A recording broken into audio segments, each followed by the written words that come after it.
Hey guys, welcome back. So today I'm trying to clear the way for our last stretch of pasture fencing so we can finally get some more livestock. And the fencing is going to start at the top of the pond dam over here. It's going to come down the backside of the dam and it's going to go right across where this brush pile is and then back over here to behind the barn. And this brush pile is primarily honey locust trees. They've got a really big thorn on them. They're really nasty trees that can pop a tractor tire or a car tire. And we cleared those out of the pasture over here and we piled it up over here on an existing brush pile. And then we've continually added more and more brush to it where it's got so big it's right in our way. So we're gonna get that burn up today so we can finally start putting our fence posts in here and running that fence. So while that brush pile is burning down, it's burning pretty slow, so it's going to take a while. I've got a couple honey locust trees right here. I want to get those cut down and added to that brush pile while it's burning. I still got my dad's pole saw from the other day, so I'm going to probably use that to kind of limb the tree limbs off of here so I don't have to get in between all those thorns and cut them with a regular chainsaw. So we'll go ahead and limb these trees and then we'll cut them down, and anything I can't turn into firewood we'll just throw into that brush pile real quick. So let's go ahead and get out the saws.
Well, that didn't work out very well, did it? So that brush pile did not want to burn today. It did not want to stay going on its own. It's too wet. So we're gonna have to try a little bit harder to get this to burn. So I'll wait till in the morning once I'll kind of let this go out completely. And in the morning we'll come back with some diesel fuel and we'll soak this whole thing down with some diesel fuel. We'll let it kind of soak in for a little bit and we'll light it off. And it'll burn hot for a little while. And hopefully it'll burn hot enough that it'll stay going and burn all that up. So we'll just have to wait and see. Come back in the morning, we'll try again.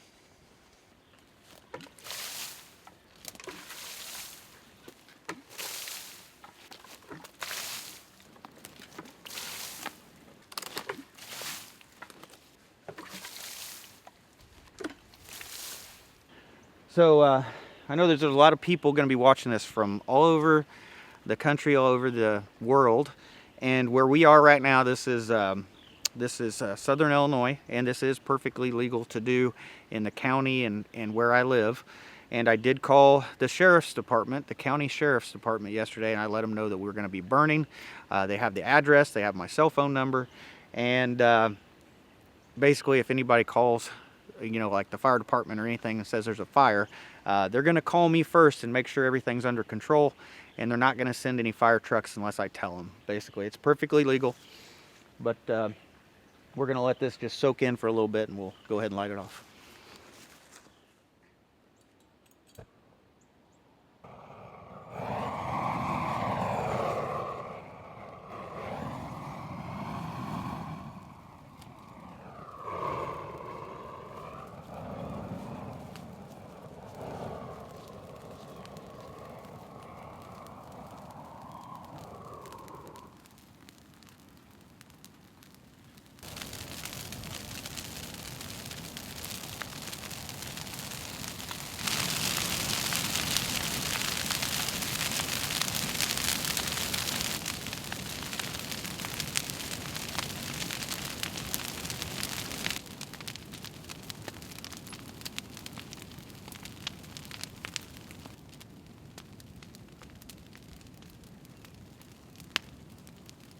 So you can see that the fire has already started to die down. The diesel fuel took about 4 or 5 minutes, and that pretty much already burned up all the diesel fuel.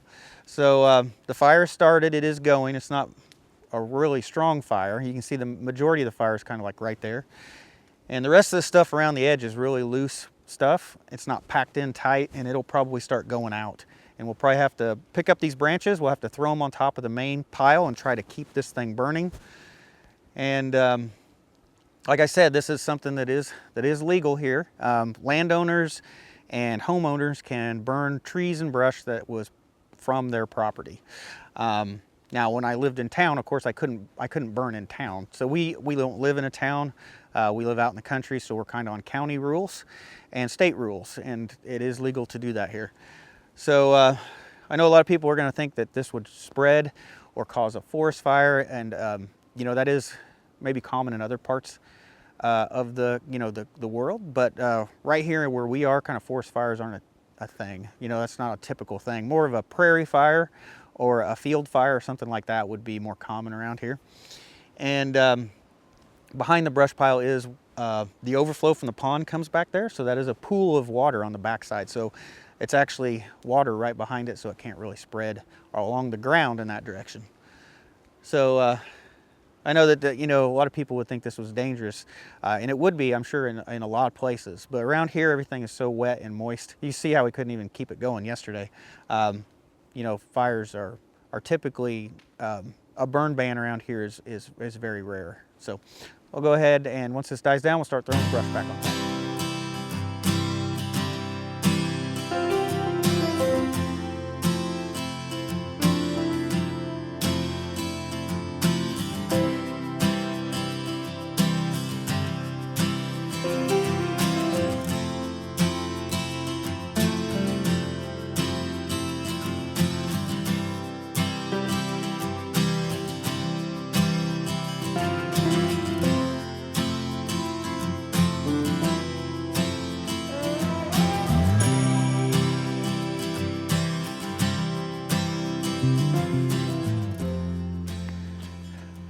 Well, the brush pile is quite a bit smaller now. I think we've piled it up pretty good, and we'll just keep piling that on top of each other as it burns down, and try to shrink that pile down, get as much burn up as possible.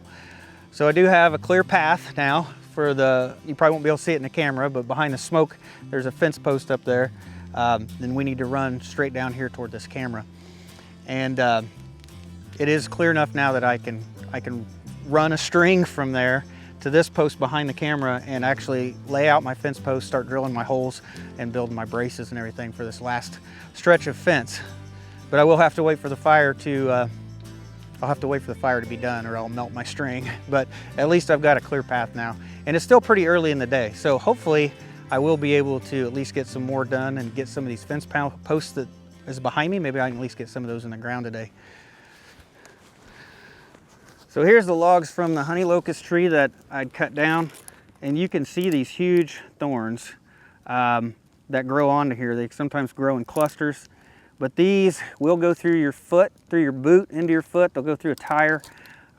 These are nasty little thorns. Now, as we got up closer to the top of the tree, there was actually no thorns at the top. It's kind of odd, but some of these trees are different. Some you'll find very little thorns. Some will be covered really thick in thorns, thicker than this.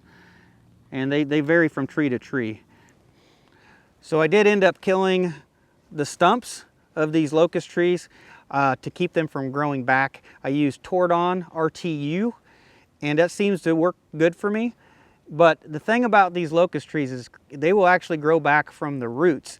So you really want to kill the stump. I've seen them where they've bulldozed them over and take the stump out, but you have all these roots everywhere, and you end up with like 30 trees that are growing up, you know, in a perimeter around it from all the roots. So a lot of times you'll cut one of these trees down, you'll end up with 10 to 20 to replace it. So you definitely want to kill the stumps. Now, I know a lot of people like locust trees in general because they use them in permaculture. They consider them a nitrogen fixing tree. And that is true. They're good for wildlife, no doubt about it. But there are two varieties of honey locust trees. There is a thorned variety, which is this right here, and then there is a thornless variety. And if you're going to be using it like in permaculture, you want to use it as a beneficial tree, you definitely want to buy the thornless varieties. That's what you're going to want to put in.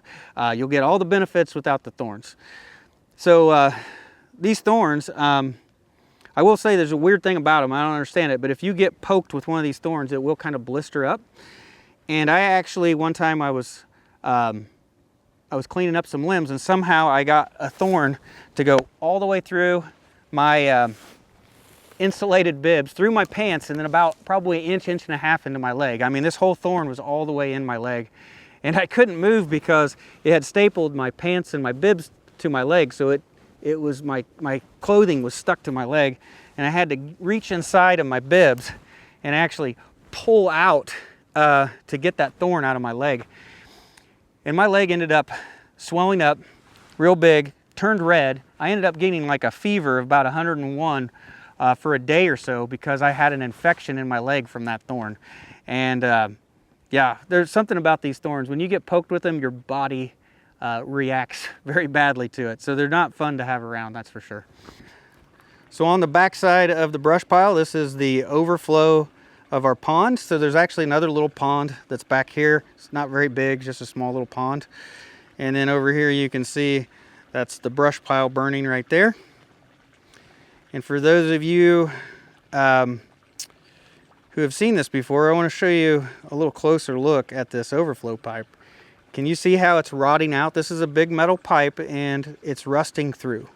So this overflow pipe is actually going to need to be replaced, and it angles across the pond dam over to the pond.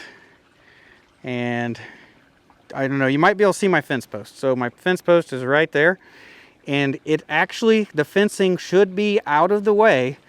So if we need to dig this overflow pipe up, we should be able to dig that up and not have to change any fencing. So that's another reason why that fencing only went so far down the dam, is because I knew here in a few years we're gonna have to dig this overflow pipe out and replace it.